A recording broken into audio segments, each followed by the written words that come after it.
Sup, guys? It's Toad back with you. Sunday, June 8th. Better off dead.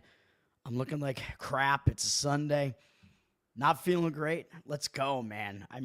So unfortunately, we have to downgrade, Friday's card results to 3-1 now because the over in the D-backs Reds game wound up not hitting as the game was suspended due to rain. It was 3-3 at the end of 6. Again, unfortunately, it was 3-2 at the end of, I think, the third inning or something. So they got an extra day for some of the relievers to rest, and that, I think, probably helped because both bullpens are not very good, but no more runs were scored in the 9 innings there. It went into extra innings, and only one more run was scored, and the game wound up 4-3. Very unfortunate. And then yesterday, the plays I gave out were 2-2. Not going to really count the Belmont because I didn't actually bet it, so I don't know how much I would have won or lost on the Belmont. It really depends on how you would have bet it because I gave out the correct top 3, just not in the correct order, as they actually finished in the exact same order as the Kentucky Derby, as Sovereignty 1, Journalism 2nd, and Baeza 3rd. I had them in the reverse order, how I liked them, but if I was doing like trifectas, I would have had those 3 in there exact, as you kind of had to factor all 3 of those in as well. So I don't know how it would have worked out for me, although I did recommend also playing Baeza I said win place or show might have been the better bet. So again, whether or not you were able to win money with the information I gave out really depends on how you bet it. I think I'm just not going to score that as far as how I score my bets because I didn't actually bet it, so I don't know what I would have won or lost on it. Probably still would have won, I would have to think, because I did get the top 3 all right, but it was almost too obvious that those would be the top 3. The WNBA game, we can forget about that. I mean, I don't know what to tell you about that. I'm still up in the WNBA, but Chicago Sky, I mean, that team, they cannot shoot at all. They cannot score. Just like me, they cannot score at all. So I don't know what to say about that. The Dodgers lost the game outright, so they obviously didn't cover, even though Yamamoto definitely outpitched Fedde. Fedde had more walks than strikeouts in the game, and somehow the Dodgers could not make him pay, and they wound up losing the game 2-1. Very crazy. Miami and Tampa was one of the craziest games that you could probably ever have. Tampa was winning the game early, I think, 4-0. I think they had a 4-0 lead, like right out of the gate. Then Miami tied at 4-4 within the next inning or two. And I'm like, all right, Miami's right back in this thing. And then a little bit later, Miami's got the lead, and then they pushed the lead. And then it was, I think, 10-6 Miami going into the 7th, 8th inning, whatever it was late in the game. It's like, all right, Miami's going to finish this off. No, their bullpen sucks. So Tampa tied it at 10, and then Miami won the game in extra innings. So I did still get it right with Miami. And I was at least right about Taj Bradley not pitching well. But, man, that was a crazy game. Weathers didn't really weather the storm. He just gave it up early and wound up exiting the game early. He settled down after the bad first inning, I think, but he just didn't go far into the game. So that was crazy. And then the Baltimore Orioles overcame a really early deficit, too, as the A's put up a 4 spot in the first inning on them as well. Charlie Morton still not great there, but the A's never scored again. I mean, the A's suckage at home continued. Severino was, again, not good at home, as the Orioles just clawed their way back into the game, took the lead by like the midpoint of the game pretty much, and then never gave up any more runs and wound up winning the game 7-4, I believe was the final. So we got that one done. Let's move on to today, baby. We're going to have a few plays. I'm going to give out 3 baseball plays and 1 basketball play, which I already gave this out yesterday. So I would get on. I mean, if you know the way that I handicap, you know what I'm going to do. And I'm going to zigzag Pacers Thunder here, man. The Pacers won game 1, but yeah, I mean, I don't think it's going to happen again, obviously, for pretty much all the same reasons I said in game 1 when I liked the Thunder, but even more so in this game. So even though, yes, the Thunder were 9.5 in game 1, now you have to lay 10.5. It's actually up from 10 to 11 with reduced juice. I think you can get 10.5s out there right now. I would still lay the points with the Thunder, man. I mean, that it was a completely misleading first game result, as Oklahoma City was winning that game by double digits almost the whole game. They were clearly the better team in the game. And I don't know exactly what they were doing, where they benched, they took Holmgren and Hartenstein. I don't think Hartenstein has been that good, really. They took both of them out of the game late, and I think because they wanted to defend the perimeter more and make Indiana, try to prevent Indiana from hitting threes to get back in the game. And whatever they did, it did not work out, obviously, because Indiana hit a bunch of threes, some of the miracle threes. It was really kind of a miracle comeback for Indiana, even though I know they seem to keep doing that, as they did it at least once against Cleveland. They did it against New York, but they were down, I think, 9 in the final minute against New York. In this game against OKC, though, OKC is the best opponent that they faced all throughout the playoffs. And OKC was up 14, I think, in the middle of the fourth quarter, and somehow Indiana did it. I mean, they were hitting bank shot threes at the end of that game. It was ridiculous. Halliburton didn't even have that great a game, even though he hit the game winner. There was a weird foul shot lane violation call where it basically could have been a lane violation on either team. Everybody committed a lane violation, but they called it on OKC, so they gave Siakam an extra free throw, which I believe he hit, which tied the game. So that was pretty crucial as well, if I remember that correctly. I think that's what happened. Or was that, or did that give them, no, it didn't give them the lead. I think it might have tied it. I don't know. Either way, it was ridiculous. But the only time Indiana ever even had the lead was the final score. Halliburton shot with 0.3 seconds left. Indiana trailed for all but 0.3 seconds of the game, other than the 0-0 score, but OKC scored first. I believe so. Once OKC scored, they were winning the entire game until that final 0.3 seconds of the game. So I think it's a completely misleading result. I think we have a zigzag opportunity now. When you have a team in a series like this where they're a huge favorite and they lose game 1 at home, they tend to not lose game 2, man. Game 2, I mean, we don't have a huge sample size for the finals specifically, but for all rounds of the playoffs, this is an angle that works. The zigzag spot with the big favorite having lost the first game. Maybe it's a little bit less so when they completely imploded, but because it's not a close matchup here, in my opinion, OKC is the way better team. I think it is going to fall into that category of they're not going to be hung over or anything like that. I thought maybe the Knicks kind of would be, because that was a much closer line than the line in this series is. So I like OKC. They were the better team all game. And that is still the case here. We're having to lay a little bit extra because they were 9.5 in game 1, but I still think the extra point, I don't even care. Lay the points, man. I believe in the finals over the last 20 or so years, the home favorite, I believe, has only lost twice in game 1, I believe, over the last at least 18 years or something like that. And I believe the team did win game 2 both times. I don't remember. I think they've covered both as well. So it's a very small sample size, but the angle has worked as far as that's concerned. But also everything that came into play in game 1 is going to come into play here as well. Oklahoma City has been excellent at home all season, really. I mean, coming into the playoffs, they were 35-6 at home, and the Pacers were only 20-20 on the road. So huge home road disparity here. OKC is now 8-2 at home in the playoffs after the game 1 loss. The 8 wins that they've had at home in the playoffs, they're 8-2 at home. Excuse me, if I didn't specifically say at home. All 8, if you factor in all of their 8 wins at home, they've won by an average of 28 points at home. They've only failed to win by double digits in those wins one time in the playoffs. And what we'll add to this is that we did have one game where Oklahoma City lost game 1 in the playoffs so far, and that was against Denver. And what did they do in game 2 at home? Oh, yeah, they put up 149 points, and they won the game by 43. So in this spot that Oklahoma City has only been in once in the playoffs here, but it was 2 rounds ago, so they're kind of used to it. They put up their best game of the entire playoffs, and I was on that one. I gave that out as a play on the show. I had money on it, which, again, I will clarify. I'm not actually betting these games right now.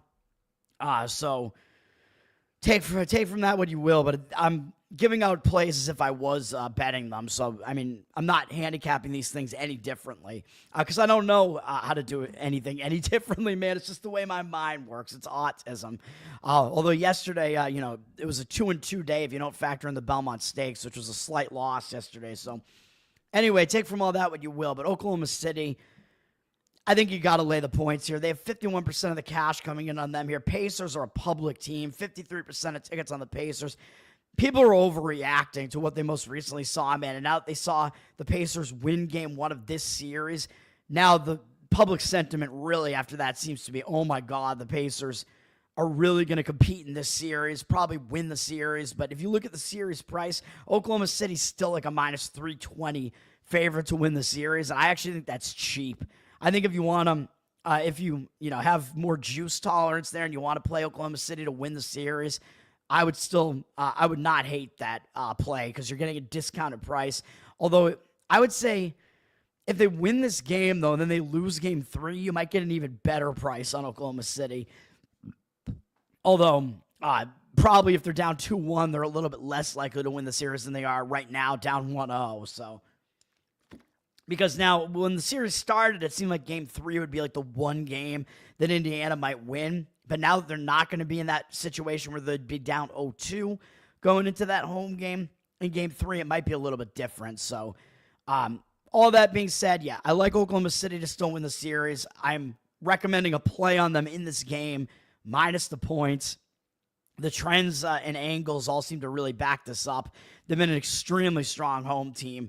I think the coaching just needs to be a little bit better here, man. That's the couple of things that are kind of in question here, that the Pacers have the better coach, and Rick Carlisle has a lot of experience.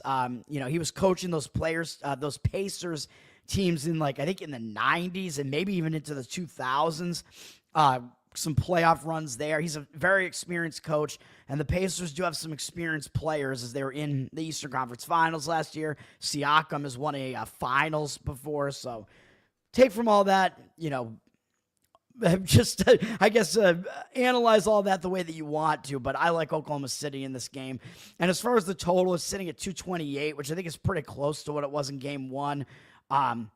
Game 1 went under, but I would not really want to play this game over. 69% of the tickets and 72% of the cash on the over, but I still think the Thunder and the under are correlated, and the Thunder were the team that should have won game 1, and that game was played at more of an under pace, of course, because the game did go under. Pacers really are going to need to be hitting their shots and playing really fast to win these games like this. So I think the Thunder, they're going to be more focused on defense than I think even they were in game 1, just because of how the game ended. They played well defensively for the most part, but so I expect probably another under type of game here, just because that helps the Thunder, and I think they are going to crack down defensively again here. As far as player props, I think a Holmgren over his point total is probably the best prop in this one, because they've dropped that point total because he didn't play that much in game 1, and his point total went way under. I think his points scored went way under, but it was because they pulled him out of the game in the fourth quarter. So I think if they don't do that and they actually utilize him effectively here, his points scored has dropped from 16 to 14.5 or something on the line in that the books are putting out there. So I think Holmgren over probably is the best way to look as far as the props. Let's get into we'll talk about WNBA. I'm not going to have a play in the WNBA. We do have Connecticut at Washington. Really ugly matchup here between two not very good teams. Connecticut actually a terrible team.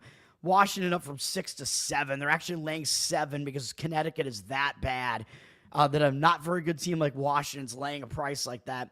75% of tickets, 89% of the cash coming in on Washington. So the line is moving on Washington. I don't know if I would necessarily totally agree with that move. I mean, it seems like kind of a big line, but Connecticut really sucks. I mean, Washington's coming off losing to the Liberty only by 8, but the game really wasn't that close. So I don't know if there's a whole lot you can really gather from that. And Connecticut, they're actually coming off beating Atlanta, though. So they're coming off a decent win. They've actually won 2 of their last 3, but I kind of called that because they were coming off losing by almost 50 points to the Liberty the game before that. When you lose by 50 to anybody, you're going to bounce back most likely and play a better game and be focused in the next game. And that's what Connecticut did. I think Atlanta probably took them for granted, didn't take them seriously after that bad loss that Connecticut had. So Connecticut played a good game. So now they're coming off a big upset win. They're actually 11.5-point underdogs there. They may not be in the best spot coming into this game against Washington, although they did lose at home to Washington to start out the season. So it is a little bit of quick road revenge for Connecticut there. But is that going to be enough? I don't know. But because Connecticut is coming off that that huge upset, which I actually didn't realize that when I first broke down this game, I do actually agree with the line move there to the Washington side, just because Connecticut still sucks, and they are coming off that monster upset. So that's the way it looks. Stacks, good morning to you as well, man. Thanks for hanging out.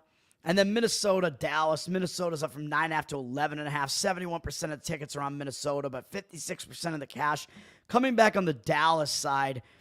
I think that the cash is really just kind of going with line value here because Minnesota obviously is the way better team.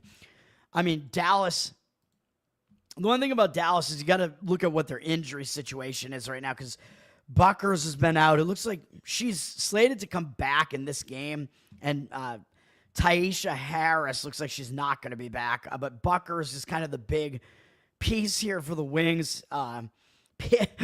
Piece, yeah, she is a piece, actually. Wood. Paige Buckers, I mean, if she comes back in this game, though, you would think that the Lynx would not be an 11.5-point favorite if she was actually going to play in this game, so I don't know if she is. So you got to watch this, if you're going to play this game, you got to keep an eye on it and make sure she is actually coming back because this line does seem too high. Otherwise, Minnesota was only like a 5.5-point favorite, I think, at Dallas to start the season. These teams have already played twice, and Minnesota won both games, of course, at Dallas in that first game and then at home against Dallas.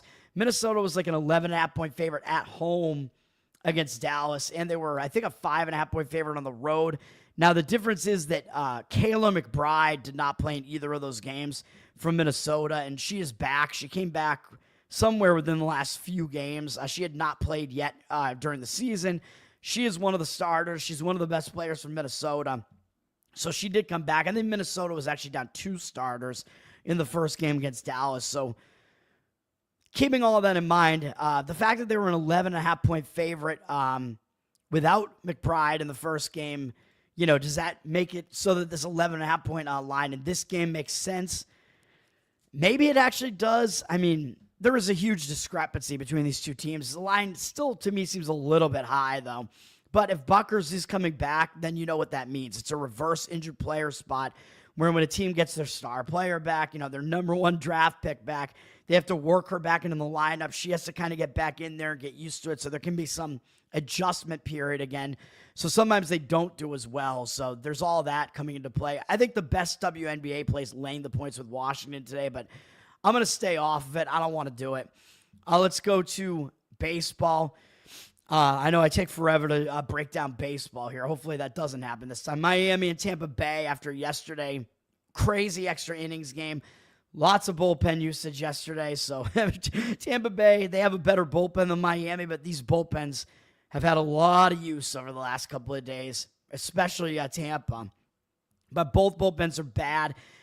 And that seems like it's probably going to be worse for Miami because they got Veneziano listed as their starter. And it looks like to me he's only going to be an opener. I mean, he hasn't gone more than 1 inning.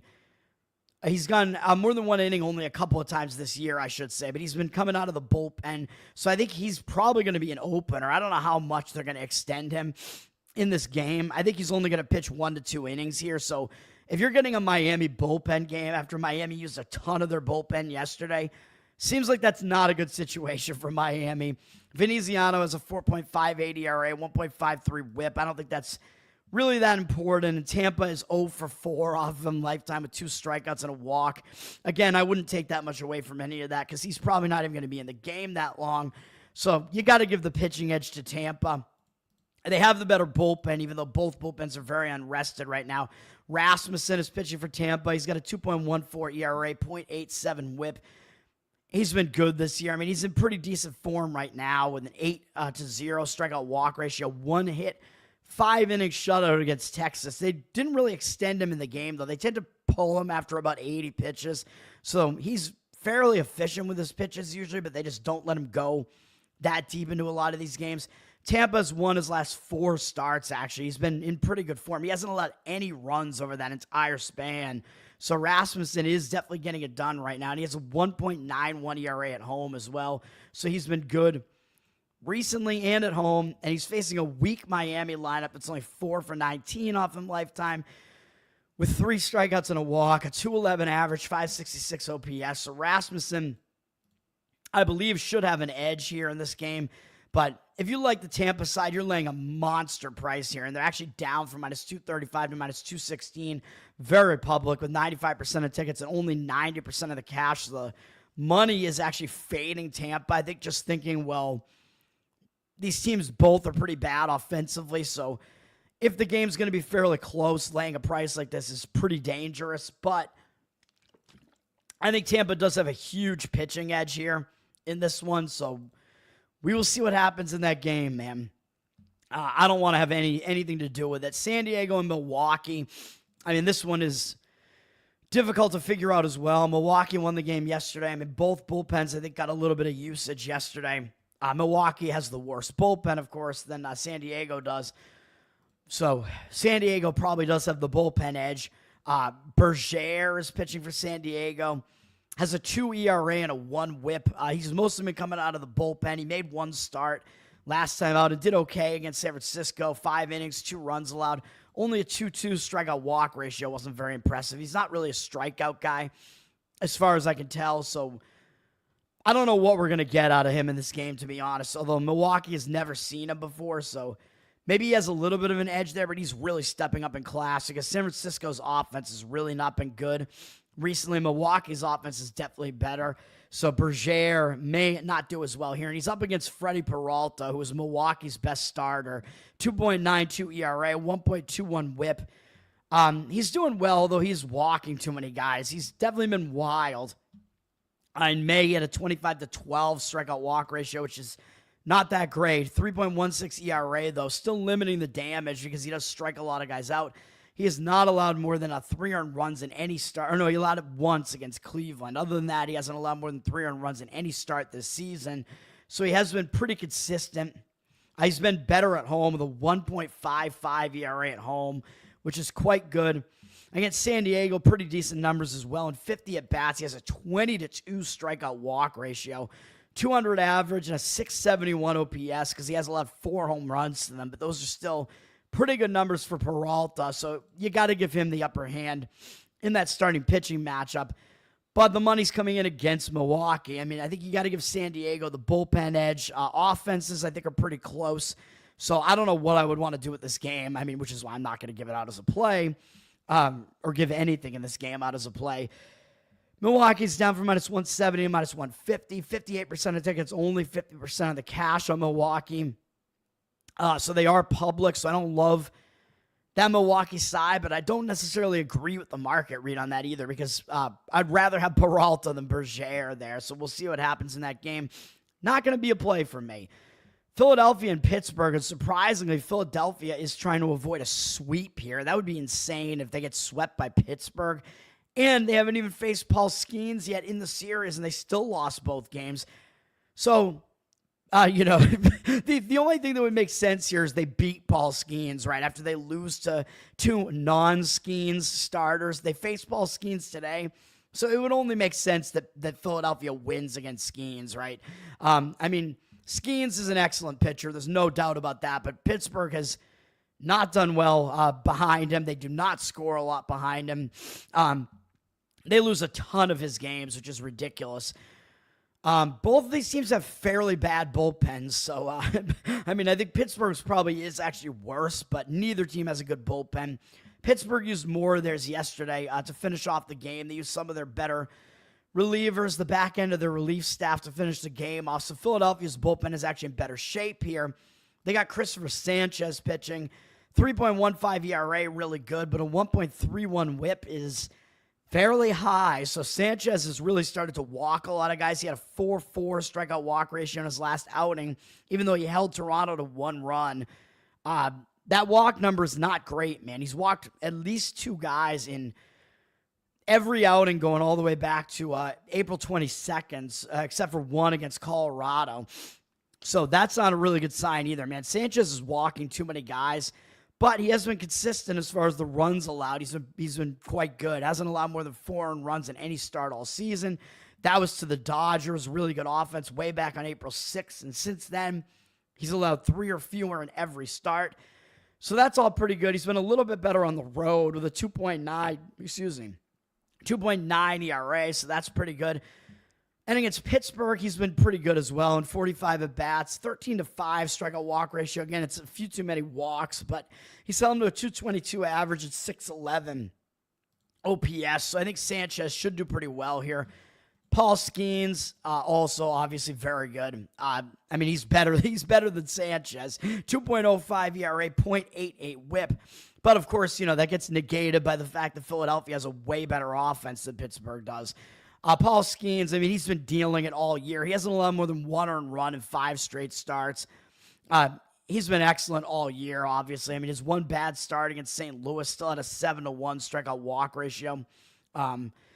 Well, that was his start where he gave up the most runs, at least. He had a couple of starts where he walked too many guys, but he's settled back down. He's been really good. He's actually been worse at home, though, with a 3.08 home ERA. So he's been more vulnerable at home. So that's one thing to keep in mind here. Although he's been really good against Philadelphia in the past, they're only 2 for 24 off him lifetime with no extra base hits, 8-1 strikeout walk ratio, an 0.83 average, and 203 OPS. So the way that I would probably be looking at this game is the under, but I just don't know that there's really any value left. I mean, you're not going to get a whole lot of value on Skeens for the most part, and if you play this under, you pretty much can't even get a 7 now without paying like minus 130 or something for it, and maybe even more than that. So I think it's a little bit too pricey. And 7 is a very key number in baseball because it's what breaks the 3-3 tie. So I will almost never go under a 6.5. So the odds makers are telling you they expect this to be a very low-scoring game. Paul Skeens, it's him and a terrible Pittsburgh offense, so most of those games tend to go under. But I can't do it at a price like this. And then you could say, well, first 5 innings might make sense.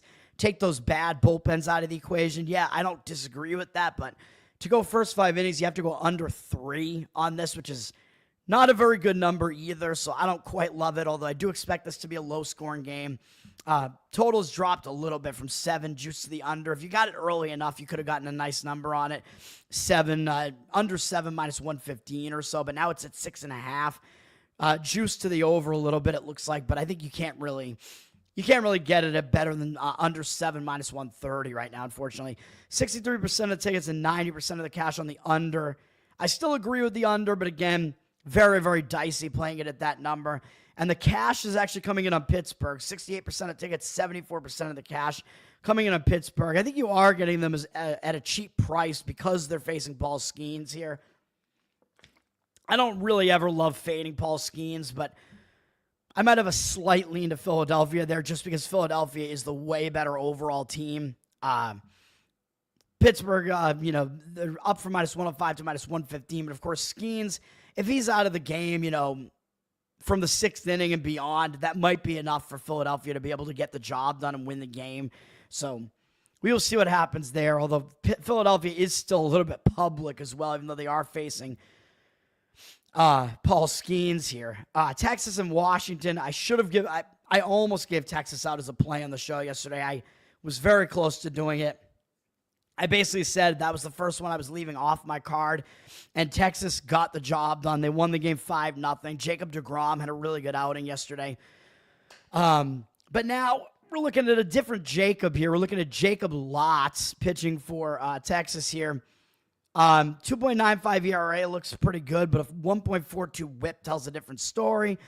He's been putting a lot of guys on base, and I think this is going to be a bullpen game for Texas, which makes sense for them because they didn't use much of their bullpen yesterday with deGrom giving them a lot of innings yesterday, so they didn't have to. So it'll be a bullpen game. Texas's bullpen is good, and as far as Lotz is concerned, probably you're not going to get more than 3 innings out of him. He's got 3 innings once this year, but you might get like somewhere between somewhere between 1 and 3 innings is probably what you're going to get out of Lots. So you're really not getting much out of him. Washington is 2 for 8 off in lifetime with 3 strikeouts, no walks, 250 average, 500 OPS. That stuff doesn't really matter to me because he's not going to be in the game that long. It'll be a bullpen game. I mean, you can take from that what you will. I think Texas, because their bullpen is rested and it is a pretty good bullpen, it might not be the worst thing for Texas, although I don't love it, and I don't love Trevor Williams either for Washington. I mean, who would? He has a 6.03 ERA, 1.44 whip. None of that is good. He's been worse at home, too, with a 7.06 ERA. Really bad stuff from Trevor Williams. Coming off giving up 5 runs to the Cubs after he did have a shutout against Seattle. He's mostly been in pretty bad form, though, walking almost as many guys as he's striking out. None of that is good. I mean, Texas's offense is weak, but his numbers aren't even good against Texas. In 66 at-bats, 333 average, allowed 966 OPS, 13-8 strikeout walk ratio. All of that is bad. Heim is 3 for 6 off him with a home run. Berger is 2 for 6 with 2 home runs off him. So player prop potential there if you like player props, hits plus runs plus RBIs to go over there makes sense. So in this game, I actually think Texas still has the edge here, even though they're going with the bullpen game. But the money's coming in against them. They have 62% of tickets, only 57% of the cash. It's down from minus 135 to minus 125. So the money coming in on Washington, I don't understand that. And I don't understand the money coming in on the under. It's sitting at 9, money coming in on the under 9. 67% of tickets on the over, but 71% of the cash on the under. I would probably go over. I mean, Williams has been awful at home, awful pretty much all year. He's awful against Texas. The problem with that is that Texas's bullpen, I think, might actually put together a decent game. And the other problem is these are 2 pretty bad offenses. So you need 2 bad offenses to start hitting to get the game over. So it's a little bit difficult. So we'll stay away from that one. The next game up, I'm going to give it a first 5 under in a game with a high total, which is usually not something that I'm going to do. And it is an under 5 at minus 115. I mean, I just like the number. I think it's a high number. Arizona, Cincinnati, I know this is a game where the team's pitching is not really that good. Neither team really. I mean, the bullpens aren't that good. The starting pitching hasn't been that good for either team. I understand all that. We're in a hitter-friendly ballpark here. In an afternoon game on a Sunday. I get all that at Great American Ballpark, but I actually think the starting pitching is actually under-conducive in this one. We'll take the bullpens out of the equation because Arizona's bullpen stinks. Cincinnati's bullpen is not that great either, so take from all that what you will. But Cincinnati, they're coming off a couple of big games, and they scored 13 runs yesterday, man. So Arizona is trying to avoid the sweep here as well. But the thing that I really... one of the things that makes me like the under a little bit more here is that yesterday we saw Cincinnati put up 13 runs. So I think people are going to tend to want to maybe go for an over in this game for that reason too. Not just because they like both these offenses more than the pitching, but because they saw a high-scoring game yesterday. And I'm going to disagree with it. And I think this is kind of sneaky because Zach Gallen has looked pretty bad this year for Arizona with a 5.13 ERA, 1.33 whip, but I mentioned I actually liked him in the game against Atlanta because he's actually been better on the road this year, and he had good numbers against Atlanta. And lo and behold, he had one of his better starts of the year, the 7-inning, 1-run performance. So I think he's maybe returning back to form here. And if you look at his career stats, he can't possibly continue to be as bad as he has been this year. So I'm expecting him to kind of return to form here. And as you can see here again, he has a 3.45 ERA on the road, which is way better than his 6.38 at home. So he's pitching on the road here again. But you might say, well, the reason he pitches bad at home is because it's a hitter-friendly park, right? It's Chase Field. That's true as far as, yeah, that's a hitter-friendly park. But, and yes, so is Great American. But if you look at his numbers against Cincinnati, it seems like that doesn't matter. He has dominated Cincinnati. I mean, it's rare that you're going to see this much domination for one pitcher against a single lineup. In 57 at-bats, they only have 4 hits off him and 1 extra base hit, 21-4 strikeout walk ratio. In a 57 at-bat sample size, he's held him to an 070 average and 219 OPS. So Zach Gallen has completely dominated the Reds' offense, man. I mean, it is rare to see domination like that, which is why I was like, I have to get involved in this game somehow. as far as giving it out as a play on the show, at least. And Brady Singer is pitching for Cincinnati. He hasn't been that great trying to make the transition to Cincinnati from Kansas City here. 4.66 ERA, 1.34 whip. So again, I think this is a very sneaky underplay here because both starting pitchers have bad numbers on the season. But if you dig into what their splits are and what their specific matchup numbers are, it starts looking a lot better for the under. Singer has a 3.62 ERA at home, so he's been way better at home as well compared to 5.74 on the road. I mean, he's been way better at home, and Gallen has been way better on the road, so we get the better splits for both of them coming into this game. And Singer against the D-backs, because at first I was saying, I'm probably going to maybe recommend a play in Arizona here to avoid the sweep. Let's keep that in mind here because they're trying to avoid the sweep, right? Yeah.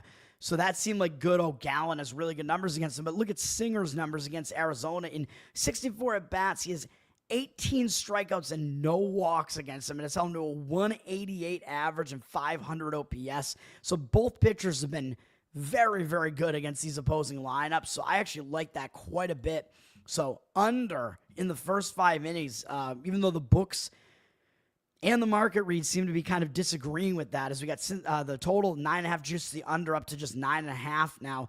It's given us value on this under in the both the full game and the first 5 inning, in my opinion. But again, I don't want to go full game because I don't like the bullpens.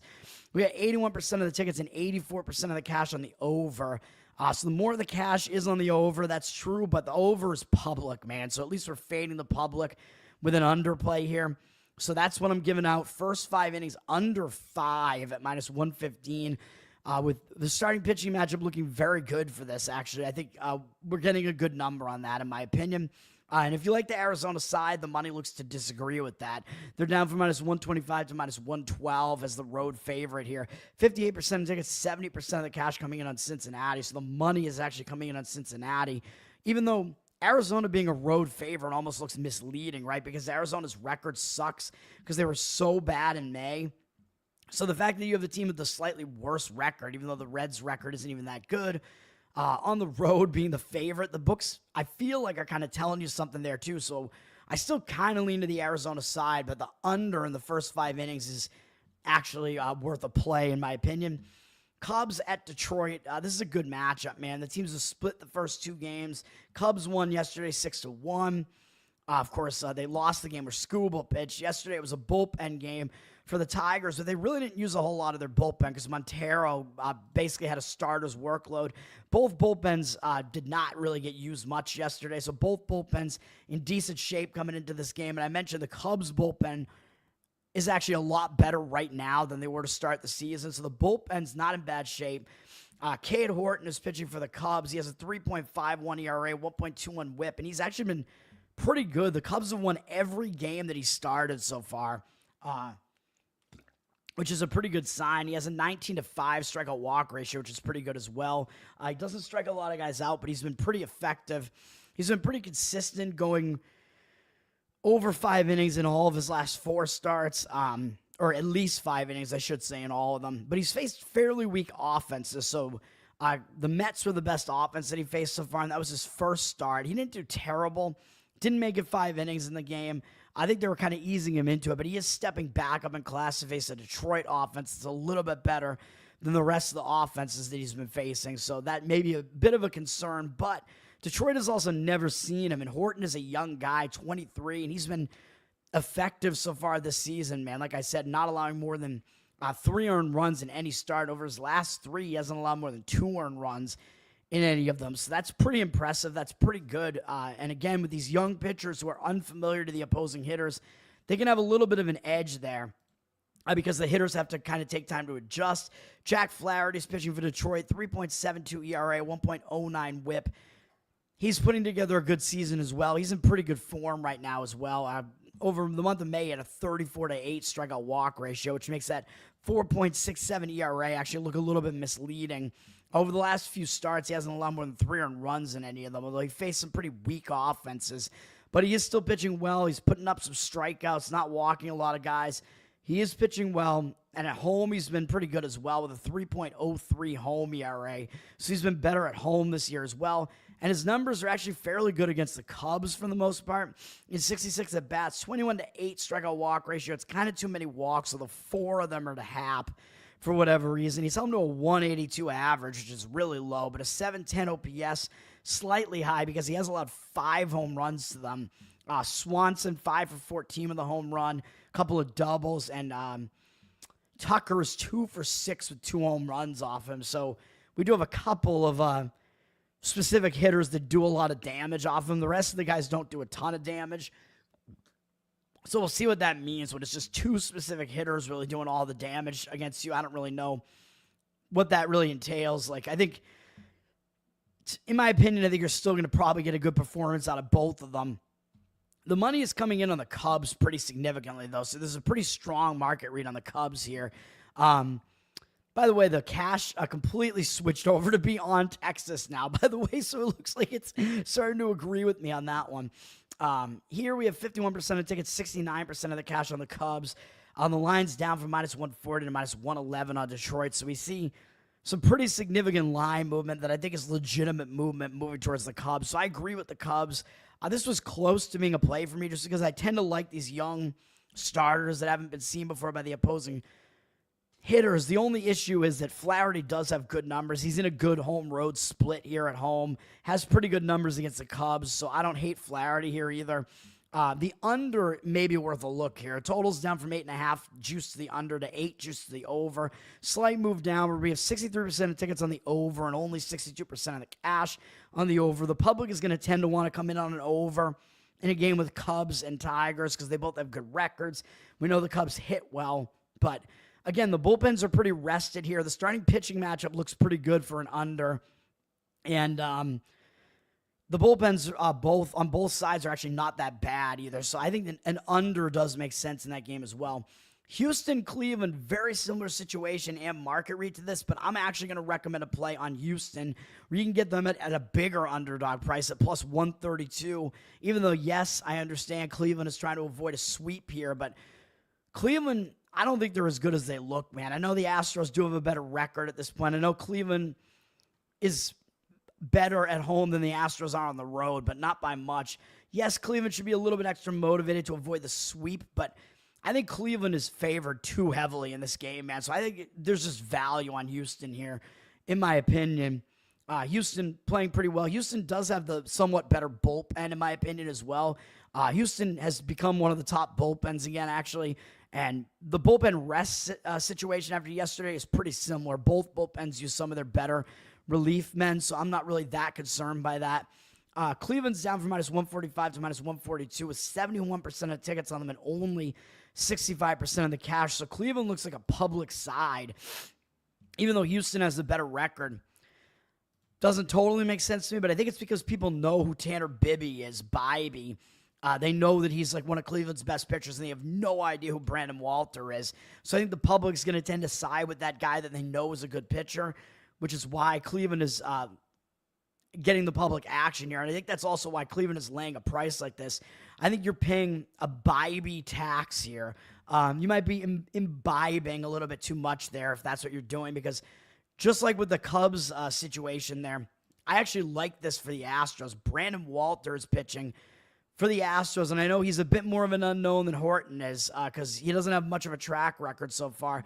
Does have a 0 ERA. I know it's only in one start against a Tampa lineup that isn't that great, but it was on the road at Steinbrenner Field, which is a pretty difficult, or whatever it is. I think it's Steinbrenner Field, right? Which is a pretty difficult place for pitchers to pitch, to be honest. It's a minor league stadium that's built to be like Yankee Stadium, so it's built for hitting. He went 5 shutout innings in that game, 5-1 strikeout walk ratio, so that's pretty impressive. And the thing about Walter is he's 28, and I know he hasn't pitched much in the majors. I was kind of docking him for that. He pitched for the Red Sox a couple years ago, made 9 relief appearances, and was not terribly successful with a 6.26 ERA, 1.7 whip, but 16-7 strikeout walk ratio wasn't that bad, and I think he's finding himself here, man. Walter is a guy who was a highly touted prospect for a while. before he came into the majors, but he had major arm injuries. He had Tommy John surgery, which is why he's getting a late start to his major league career. And I think he's going to try to make the most out of it, man. The fact that he's getting to pitch in the majors, finally be a starter on a contending team, I think that's going to pump him up a bit. I think that's what happened in the first game, and I think he's going to continue to do that. He's got that first game out of the way, nerves out of the way. I think that's good as well. And if you look at his scouting, I mean, he's not an overpowering pitcher. He throws like low 90s, but he has like kind of crazy breaking stuff, like a crazy, I think, slider and like a sinking fastball that hitters like really struggle with. His strikeout numbers, even though he only throws in the low 90s, his strikeout numbers were actually really high in the minors, like well over 1 strikeout per inning, even at AAA this year. So he was actually doing really well in the minors, and his walk rate was really low in the minors too. So his numbers in the minors look pretty good, and he seems to have an arsenal that does translate to the major leagues. So I like Walter, man. People don't know who he is, but I actually like him, and the fact that he does have that type of profile, and he's facing a lineup that's never seen it before here in Cleveland, which they don't have the greatest lineup either. I think Walter has more of an edge than people would think against Cleveland. Having never been seen before by these hitters, they're going to have to adjust and kind of figure him out. And he is a lefty, too, and he throws from kind of weird arm angles, so they have to figure that out, too, which might not be good for Cleveland either. You might say, yeah, but Wnba is pitching, right? So maybe, doesn't that mean you should go with an under or something like that? I'm going to say no. I mean, Wnba has been okay, but he hasn't been that dominant. 3.89 ERA, 1.24 whip. Again, that's just okay. Yes, he's been better at home with a 2.43 ERA. Very good numbers at home. That's true. Still, the strikeout walk ratio hasn't been that good at home. Definitely he's been better at home, but where this kind of clinches it for me is his numbers against Houston, even though only 4 of their hitters have seen it before, they've done well against him. They're 4 for 10 off him with a home run from Walker, who's 2 for 3 off him with a home run. They have a 400 average, 1,255 OPS, and 1-to-1 strikeout walk ratio against him. And the market read, to me, looks quite strong on the Houston side. And you're getting an underdog price like this, I think it's worth it. Take a shot with the Houston Astros. Getting a team like this at an underdog price is because I think you're paying a tax for the starting pitching matchup there, and I really don't think it's that one-sided at all. So Houston, I think there is value on the Houston Astros in that game. Kansas City at Chicago, White Sox. And surprisingly, the White Sox have won 3 in a row, 4 of the last 5, and they are on the verge of sweeping the Royals. This Royals team, man, they cannot hit at all, and I don't know that they're going to be able to win this game either. Michael Lorenzen is pitching. He's been awful, really. 5.12 ERA, 1.46 whip, not good. Gave up 7 runs in his last outing, 6 runs the game before that. He does not have it together right now. He's not in good form. He's not striking a lot of guys out over the last couple of starts. Doesn't look good. He's been really bad on the road, too, with a 6.37 road ERA compared to 3 at home.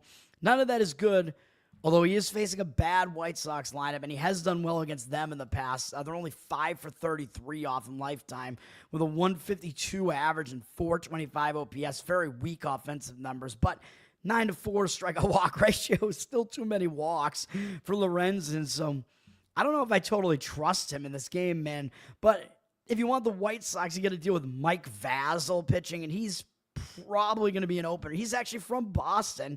Homeboy, baby. 1.89 ERA, 1.21 whip on the season, but I don't know if there's a whole lot you can take away from that because he's mostly been making relief appearances. I don't know. He might have made a couple of opener appearances for them. You're probably going to get 2-3 innings out of him, and then they're going to go over to the bullpen. Although his last 3 outings, he hasn't allowed a run, so that's fairly impressive against the Mets and Detroit in a couple of those as well, with a pretty good strikeout walk ratio in those outings too. So he actually is in pretty good form right now. And he has a 1.13 ERA at home. So for the time that Vasil is in there, he might do okay. However, the Royals are 4 for 7 off him lifetime with a triple from Garcia, a couple of doubles in there. It's a 571 average for them and 1,714 OPS. So I don't know that I trust Vasil. Or I certainly don't trust the White Sox bullpen either, though. But the money is really coming in on the White Sox side, though, to complete the sweep. Kansas City down from -152 to -122. I guess Again, professional bettors seem to think there's value just getting the White Sox at an underdog price here at home. 80% of tickets, only 62% of the cash on Kansas City. Plus, Kansas City can't hit, so that's the other problem. That if you think this is going to be a close game, just grabbing a home underdog does seem to be value. And I was at first looking at this and thinking maybe an over makes sense because Lorenzen sucks right now. He's bad on the road. White Sox bullpen coming in might give it up, but then again, you're looking at two terrible offenses, so that's not really what you want when you play an over. You want offenses that can do damage, and I just don't think we have that here. So I don't know what I would want to do with the total, but my original thinking was, an over might be a kind of a sneaky over, and I don't really think so. I don't want to do anything with that. 74% of tickets, 91% of the cash are on the under in that game, although the total is high at 9. And again, the books are only going to put a number out that high for a reason, especially in a game with two bad offenses. So the books kind of are indicating with that line being at that number that maybe they do think this is going to be a higher scoring game. So we'll see what happens. Andrew, what's up? Thanks for hanging out. All right. Toronto, Minnesota. What do we have going on in this series? Toronto's on the verge of a sweep here, so Minnesota might be, again, a little bit extra motivated to try to avoid the sweep here. Toronto, I mean, when I look at this, I look at the scheduling spot. I'm like, who do they have up next? Will they overlook this team? Toronto's got St. Louis next. I don't really know that that's a huge, even though it's a battle of the birds, I don't know that that's really a huge series for them. So they might not get caught up in all that. Minnesota does have a starting pitching edge in this game. The Bowden Francis just has not been getting it done for Toronto. 5.84 ERA, 1.47 whip. His last outing, he gave up 6 earned runs and 1 2/3 against Philadelphia. I mean, that's not getting it done either. Not good at all. He has been way better on the road, though, with a 3.62 road ERA compared to 7.89 at home. So if you want to be looking towards Toronto here, I mean, Bowden Francis does at least have really good home road splits for the road games here, and he is on the road here. Up against Minnesota, they're only 2 for 9 off him lifetime. Clemens does have a home run off him, and actually so does Larnach. So overall, he has a 222 average allowed to Minnesota, but a 1,111 OPS because it's such a small sample size, and 2 of the batters have taken him deep. So there's not a whole lot to read into with those numbers, although Minnesota's offense is not terrific. So Francis might maybe have a good game in this one, but Joe Ryan undoubtedly is the better of the two of them. 2.91 ERA in the season, 0.9 whip. He's been really good. He struggled a little bit in that outing at the A's stadium, but I think you can give him a pass a little bit there because that's a really hitter-friendly ballpark. And if you take that out, he's only had a couple other starts this year that have been as bad as that one. So he's been really good overall. His home road splits are very insignificant. He's almost exactly the same at home and on the road. So that makes him easier to handicap kind of as well because it just doesn't really matter where he's pitching. Although I like the extreme home road splits in a way because you can find angles that way. I think that that you wouldn't find if you just look at their overall numbers. His numbers are mediocre, though, against Toronto and 62 at-bats. He does have a nice 14-2 strikeout walk ratio against them, but a 274 average, a little bit high. 652 OPS is fairly low, though. So overall, I would still say Ryan is the better pitcher there. I mean, I think an under might make sense in this one, to be honest. It's at 8.5 right now with juice on the under, 72% of tickets on the over, and 65% of the cash on the over. So the public looks like they want an over here, but you got a couple of questionable offenses here. You got a good pitcher on Minnesota's side facing the better of the two offenses in Toronto. So Ryan might be able to hold Toronto's offense down, and Francis might actually do better in a game like this where he's on the road against a weaker offense. So an under may make sense in that game. Minnesota up from minus 160 to minus 175, 87% of tickets, 96% of the cash. So it looks like the public and the professional money are agreeing on Minnesota.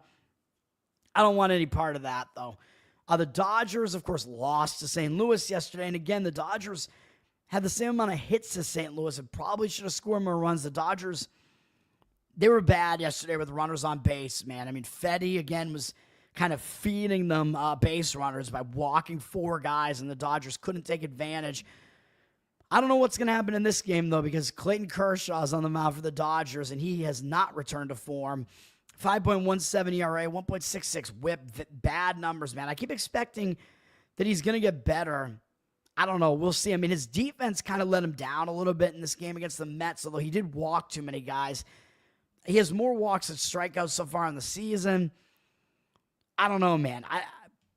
I want him to return to form. We're going to have to see what happens because it hasn't happened yet. So I think it's kind of a wait-and-see approach with Kershaw right now. I mean, although he has been better on the road so far with a 1.29 road ERA so far, which was only 2 starts, and one was cut short, I think, by rain against the Mets. And then he had his other decent start was also on the road against Cleveland. So he was better on the road, maybe pressure a little bit off him on the road. Although even when Kershaw was good and was better, St. Louis actually has a good track record against him. In 129 at-bats, he's allowed a 271 average and 792 OPS to them. So even though he has a nice 31-9 strikeout walk ratio against him, he's allowed 7 home runs to them. St. Louis has hit him pretty well. But if we dig deeper, it has mostly been Arenado has really hit him well. He's 22 for 74 off him with 5 home runs. 4 doubles, 3 walks, and 11 strikeouts. So he's the guy that does a lot of damage. If you want to go, player props here, hits plus runs plus RBIs or whatever, Arenado is potentially a way to look in this game as he's been able to hit Kershaw well. But the rest of St. Louis's offense really has not done that much against him. But overall, his numbers are not good against St. Louis. Michael McGreevy is pitching for St. Louis, and he is a young pitcher, has a 0 ERA and .35 whip this season. He made 3 starts last year, 4 appearances, and actually was good with an 18-2 strikeout walk ratio last year and 1.96 ERA, .78 whip. So he actually was good. He's a young guy, man. He's over a decade younger than Clayton Kershaw here. He's made 1 relief appearance so far this year. Pretty much got a starter's workload in it. It was against a pretty tough Mets team, and he went 5 2/3 shutout ball, 1 hit allowed, 5 strikeouts, 1 walk. So that's pretty impressive against a good offense.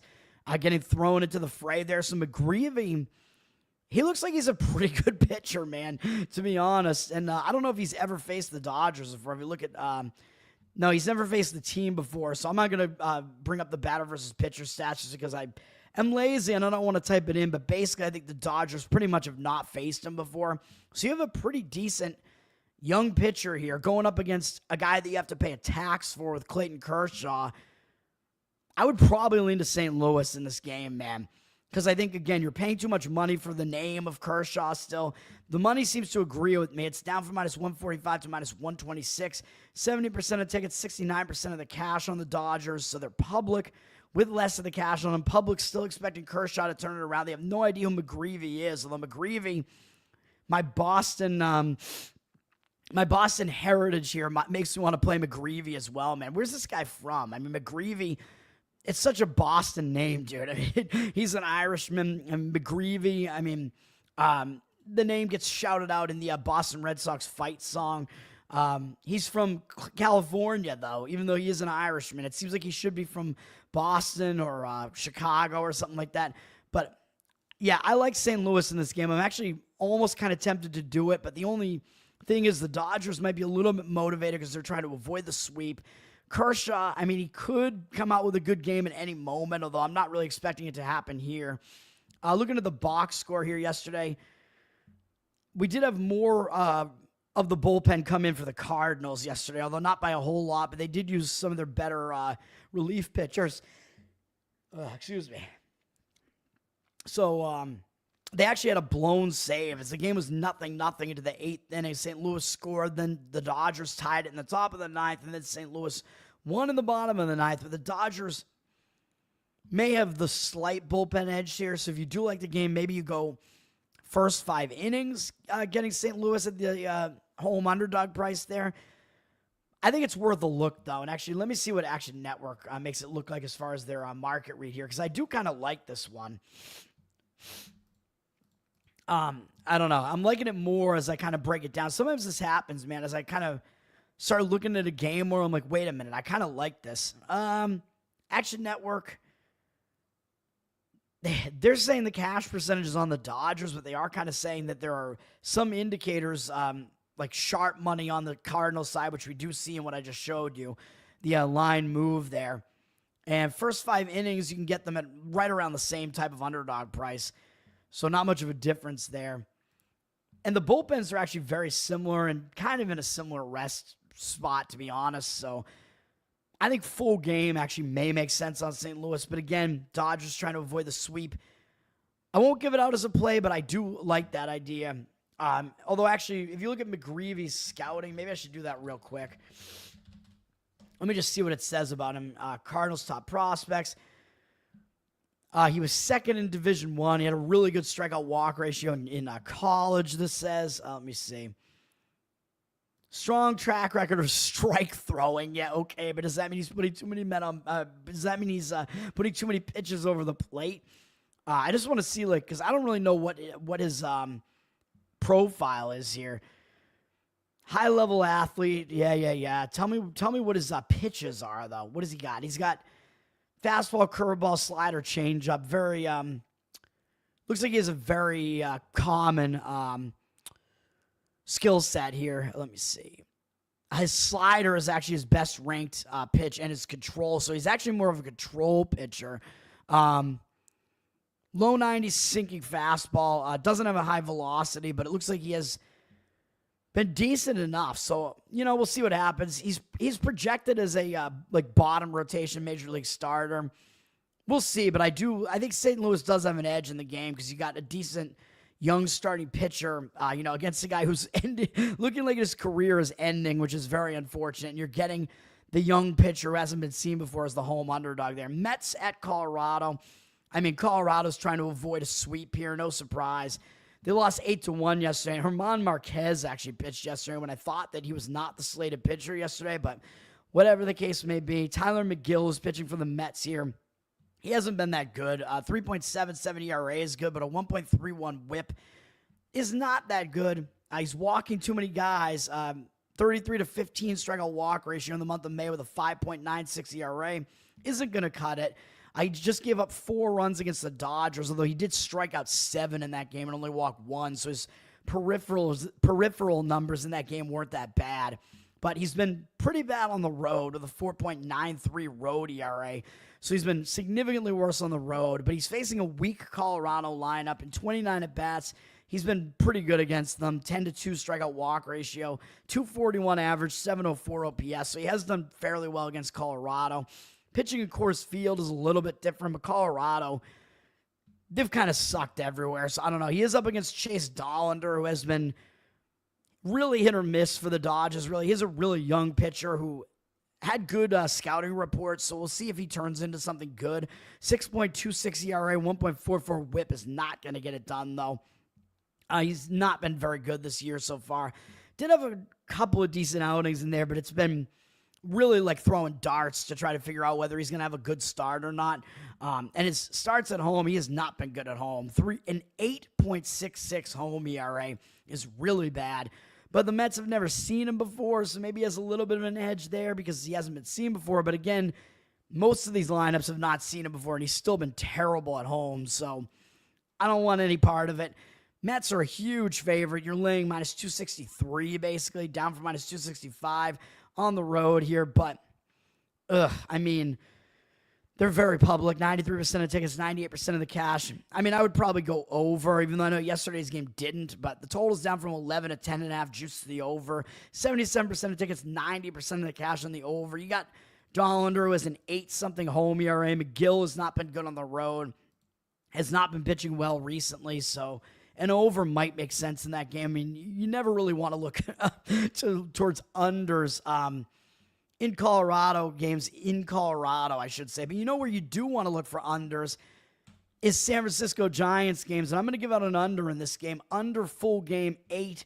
Under the 8 in and you have to pay a little bit more for it at minus 118. If you want to go under 7.5, pay a little bit less for it. I think that's fine as well. But I think you're going to get a better number on the 8 probably because we do have 56% of tickets on the under, but 65% of the cash on the over. The public seems like, well, they know the Giants keep going under, so they're on the under. I'm a little bit worried that it looks like the cash percentage is on the over, but my, I mean, to me, this looks like it's going to be an under game, man. I mean, the Giants have played so many unders recently that, again, it's like, how can you possibly get value on it? But what can the books do? They can't put like a 6.5 up there on every Giants game because the number would just not be accurate. So the books almost kind of have their hands tied here. And I think the starting pitching matchup, which I'll get to in a minute, is actually pretty good for an under.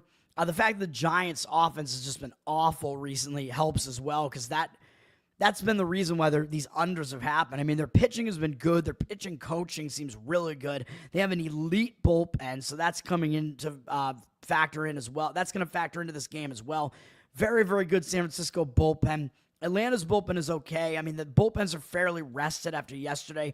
Neither bullpen got heavily used yesterday, which is good for San Francisco, especially because a lot of their relievers needed a day of rest yesterday, and it kind of happened for them, so that's good.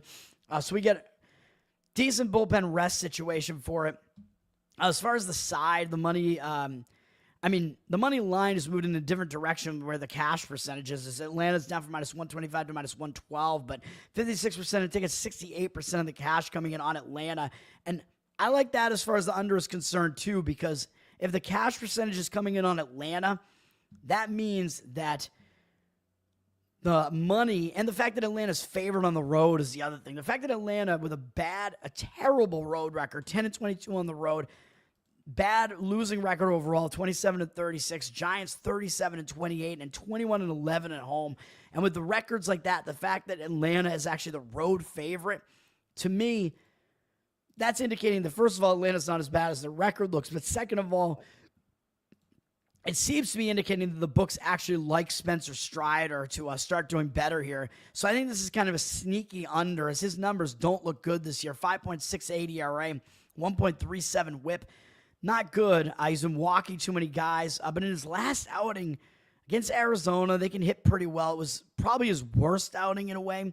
This year he gave up 5 earned runs, but he gave up 3 home runs in the game. So that really is that's what made it so that he allowed 5 runs, man. I mean, 3 home runs, you're not going to get out of that without allowing a bunch of runs. And he still kind of limited the damage almost in a way there. So I don't think that was that bad for Strider. I think he is making strides a little bit here. His strikeout rate has been pretty good all year. He's been walking too many guys. I mean, that's too many home runs to allow, but I think he's going to start turning it around because his career stats are good.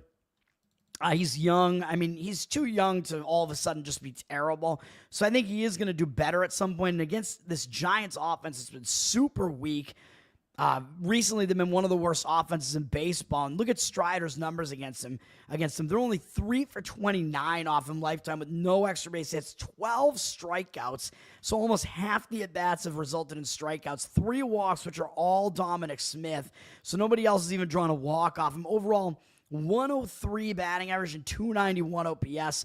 So Strider has completely dominated the Giants, and he has actually been way worse at home this year so far. His ERA at home has been a 9 this year, but on the road, 4.5, which is a lot easier to stomach. So I like all that. Plus, of course, the fact that San Francisco has gone under in probably 20 of their last 22 or 23 games. They have been an under machine here. And again, it's like, I mean, it can't continue really, but it's like the books can't do anything about it. And Landon Raup is pitching for the Giants. 3.18 ERA is really good. 1.38 whip is not good. So, yes, I understand he's been walking too many guys, but that's been less of a concern recently, as he had a 21-6 strikeout walk ratio in the month of May and a 1.73 whip. And he kind of continued pitching similarly into this month with a 6 1/3 inning shutout against San Diego, who's a pretty good offense, really. He's still walked 2 guys. He's walked 2 guys in his last 4 straight outings, but it hasn't resulted in damage, and he has not allowed more than 4 earned runs in any start this entire year. Hasn't allowed more than 2 earned runs in any start since the start of May, so he's been really effective. I mean, I understand his whip is bad. He's walking too many guys, but he has also been a lot better at home with a 1.64 home ERA compared to 4.02 on the road. So he's been way better at home. And the Braves are only 2 for 9 off him lifetime with no extra base hits, 2 strikeouts, no walks. I know it's a small sample size, but 222 average, 444 OPS. So San Francisco, that ridiculous strong trend to the under here. The fact that I think both starting pitchers match up well here. They both have good splits for this game. And, yeah, I mean, the fact that I don't think the books could do a whole lot here as far as where they're going to set the total. I like this. I think under makes sense, and we'll include the bullpens in this one because I think the bullpens are rested enough. And San Francisco's bullpen is good, so that is where we will go in that one. And under, looking like we're going against the market in that one, though. But again, San Francisco, I mean, again, their under trend has to stop at some point, but I don't know, man, because their offense is really not as good as it was at the beginning of the year. And their pitching is good and has not regressed yet, so we will see. Baltimore at the A's. Baltimore got the game yesterday, of course, which I gave that out as a play. Baltimore got the win yesterday, and now Baltimore's most consistent starter is on the mound in Tomoyuki Sugano.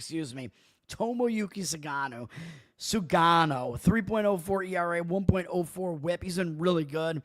You know, I talk about him on the show. I like him, and he's in good form, which he basically has been all year. He's only allowed more than 3 earned runs once all season. He's been quite good. He's been even better on the road with a 2.45 road ERA, so he's been quite good. Not putting a lot of guys on base, although, of course, he is going to be in a weird hitter-friendly stadium here, but the A's have never seen him before, and the A's offense isn't that good, so Sugano might still do well in this game, facing a lineup that's never seen him before. He's just got to make sure that he is pitching well in this very hitter-friendly park, but he might be able to do that because he does induce a lot of ground balls. He gives up a lot of ground balls and fly balls, though. He pitches to contact. He's not a strikeout guy at all, which is why a lot of the analytics guys don't like him because he allows a lot of contact, but it's not really hard contact. So we'll see what happens with him, but I think he does have a decent edge there. He's up against Jacob Lopez, who has been all over the place. 7.2 ERA, 1.75 whip, terrible numbers on the season, but he's actually been better in this hitter-friendly park at home. He's been better for some reason. 4.15 ERA at home compared to 12.86 on the road, but again, he hasn't pitched that much. He's only made 3 starts, and one of them was that horrendous road start at Toronto. He had one inexplicably great start against Philadelphia, but since then he's been awful. Allowed 7 and then 5 earned runs. But in the Minnesota start where he allowed 5 earned runs, he did have 9 strikeouts and 1 walk. So his numbers are all over the place. Like, he had 8 strikeouts against Philadelphia, then 0 against Toronto, and then 9 against Minnesota. So this guy is like completely Jekyll and Hyde as far as his strikeouts are concerned, but he is racking them up at home. But still, it makes this guy extremely hard to handicap because, like, you're either going to be completely right or completely wrong. I have no idea what we're going to get out of Lopez here, but the Orioles have never seen him before. So, again, both starting pitchers are completely unfamiliar to the opposing hitters. Does that mean I would want to go with an under here? No, not really. In a very hitter-friendly park like this, I would not want to do that. The total's up from 10.5 to 11 here. Slight move upward, but 88% of tickets, only 69% of the cash on the over. I still want no part of that. As far as the Baltimore side, which I was considering because I do like Sugano over Lopez, Lopez, I really don't consider him to be very good, but Baltimore's public, 88% of tickets. Who would think Baltimore would be public? But they are. 88% of tickets, 77% of the cash on them, with the line basically just still sitting at minus 136 up to minus 137. So it seems like some of the professional money does see some value in fading the public and taking Oakland. I don't want to do it with that starting pitching matchup, so I will stay away. Seattle at Anaheim here. Anaheim got the win yesterday in very strange fashion because Luis Castillo pitched pretty well for the Mariners yesterday. He did okay for the Mariners yesterday. He outpitched Kohanowitz, who was awful yesterday. But for whatever reason, Anaheim still wound up winning the game.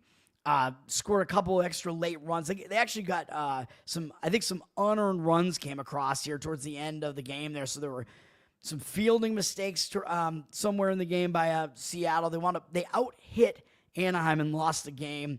Anaheim used a ton of their bullpen yesterday. Their bullpen is pretty bad, typically sucks. So Anaheim's bullpen coming in, even though they were able to get the game yesterday, their bullpen is not good, and they're not in good shape coming into this game. So I would want no part of Anaheim's bullpen here. But I don't think I want any part of George Kirby for the Mariners so far until he returns back into form, goes back to what he was prior to this year. He's trying to come back from injury and hasn't happened yet. He has an 8.56 ERA, 1.83 whip. all of that is pretty bad. It's been even worse on the road with a 12.27 road ERA. He's only made 3 starts, but hasn't been good, although he is maybe trending in the right direction a little bit because he did just have a 5-inning, 2-run performance against Baltimore. Didn't get any run support behind that, but he pitched a little bit better there, so maybe he is starting to pitch a little bit better. His numbers against Anaheim are mediocre, though, so I wouldn't want to try to jump in on him here. 71 at-bats, 268 average allowed, 757 OPS. 3 home runs allowed. Mike Trout is 3 for 6 with a home run and 2 walks. So again, some player prop potential there. And d'Arnaud is 2 for 5 with a home run off of him. So a couple of maybe some player prop potential there. But yeah, I just don't. I would not want any piece of Kirby here, even though it looks like Anaheim's bullpen should be in a big time fade spot. I just can't do it. Tyler Anderson is pitching for Anaheim, and he is not as good as his numbers look, as I keep saying. 3.86 ERA, 1.27 whip is too high. He might be starting to pitch pretty poorly because 3 of his last 4 outings have been pretty poor. So that's not a good sign for him, although all of those bad performances were on the road, though, so keep that in mind. He's actually been way better at home with a 2.34 home ERA, 5.58 on the road, so he's less fadeable at home. And against Seattle, his numbers are not that bad in 95 at-bats. 25 to 13 strikeout walk ratio is not good. That is definitely too many walks. But he's held him to a 232 average, and a 714 OPS isn't really that high. Julio Rodriguez does damage against him, 6 for 11 with a home run. So maybe some player prop potential there as well. But Anderson, overall, he's not a guy that I really want any part of. I certainly don't want any part of the Anaheim bullpen. Don't want any part of Kirby either. So what does that mean? Probably an over would be the way to look here. We got 81% of tickets, 97% of the cash on the over. Looks like it's kind of just sitting at 8.5. I mean, that is probably the way that I would look in that game, is the over. Just thinking that both starters might have it rough in that game. And their specific matchup numbers aren't terrible, but they're not great either. So don't know what's going to happen there. My Boston Red Sox are playing the Yankees, which, of course, is the ESPN Sunday night game, and it's going to be a rubber match as the Red Sox won yesterday with Crochet on the mound. But Crochet gave up some runs. He actually pitched pretty well. He had a lot of strikeouts, but he gave up runs in the game. But the Red Sox were still able to get the job done yesterday. Kind of a weird game, weird win for the Red Sox, but they did win. Today, I don't know what we're going to get in this game tonight, man. It's a weird matchup, an interesting matchup. Hunter Dobbins is returning to the starting rotation for the Red Sox. He's been coming out of the bullpen for a little bit. 4.06 ERA, 1.33 whip, but overall, I really don't think he's been that bad. I mean, a 37 to 10 strikeout walk ratio is really not that bad. He's been a little bit too hittable, but he's only had a couple outings that have been like really, really bad. I mean, he's been okay. He's been limiting the damage. He's been serviceable. So he's an okay pitcher. Nothing spectacular, but the Yankees have also never seen him before. So he might do a little bit better for that reason, just because the Yankees haven't seen him before. He's been a little bit worse on the road, though, with a 4.5 ERA. So I don't quite want to do it. We don't know what we're going to get out of Dobbins. And Carlos Rodon is pitching for the Yankees. He's having a really good season, actually. 2.49 ERA, 0.93 whip. So the haters are probably silenced at this point. He's only allowed more than, well, let's go all the way back. He's only allowed more than 2 earned runs once, going all the way back to April 18th. And he's had 5 starts where he's allowed no earned runs over that span. He's been really, really getting it done. His strikeout rate is high. I mean, he's the best starting pitcher that the Yankees have besides Max Fried. And he's been pretty similar. He has similar home road splits, slightly better at home with a 2.38 ERA. So his numbers do look good, although the Red Sox have been able to hit him a little bit. In 72 at-bats, he has a 17 to 7 strikeout walk ratio, which isn't that great. 3 home runs allowed. Ref Snyder is actually good against him, 4 for 12 with a home run and 3 walks. Wong, even though Wong sucks for the most part, is actually 4 for 10 off him with a home run and a walk. And Devers is 5 for 15 with a double, a triple, 2 RBIs, and 2 walks. So those 3 guys have good numbers against Rodon. Overall, in 72 at-bats, he's held the Red Sox to a 264 average, but because of all those extra base hits and walks, they have a decent 815 OPS off him. So I don't know what we want to do with this game. And like just looking at the starting pitching matchup alone, I was like, oh, maybe an under. which it does look like the money's coming in on the under. It's down from 8.5 to 8, basically. 61% of tickets on the over, but 58% cash on the under. Of course, Red Sox, Yankees, the public is always going to come in on the over. But the odds makers, I mean, they know what they're doing here, even though this is a hitter-friendly ballpark. They kind of seem to be saying they do think this is going to be a more under-conducive pitching matchup here. Both bullpens are kind of mediocre, though, and the Red Sox did use Chapman yesterday. They used some of their better relievers to finish the game off yesterday. So, and both pitchers are a little bit of a question mark here. You know, Rodon's matchup numbers don't look that great. Dobbins is a big-time question mark, so I wouldn't want to do it. Yankees are also a huge favorite, up from -205 to -215, but they are public, 93% of tickets, 89% of the cash, mostly because Rodon has good numbers. I think people, they know his name at this point. Yankees have been playing way better than the Red Sox. So the public will be coming in on the Yankees. I think you are paying a tax on the Yankees there, so maybe there is some value to be found on the Red Sox. In the best case scenario is that Dobbins, he's able to ride that unfamiliarity and have a decent start, and that Rodon, the fact that he is familiar to the Red Sox and they do hit him well, that the Red Sox are able to get to him for some runs, that would be the best case scenario. And maybe there is some value grabbing the Red Sox, maybe at a +1.5 run line or something like that to keep the game close. But I don't know, man. I would be hesitant to do that in a game that could actually wind up being high scoring, though. Who knows? That's going to do it, though. Thanks for hanging out, everybody who's been in the chat. My plays that I've given out today are NBA Finals Game 2, Oklahoma City, lay the points, -10.5 or whatever it is.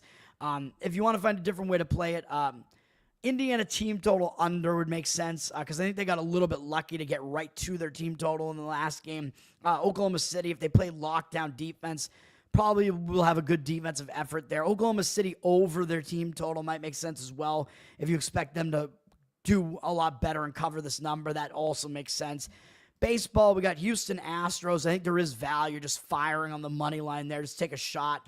And then a first 5 under in Arizona, Cincinnati, and a full game under in Atlanta, San Francisco. That's going to do it. Tower Gang Toad on Twitter. GiveSendGo.com/TowerGangToad if you want to throw some support towards me. Patreon.com/TowerGang to support the Tower Gang podcast. And get Bohemian Grove tickets and come see everybody live in late June in Central Florida somewhere. Peace, guys. Happy Sunday. Go to church. That's going to do it. Peace, guys.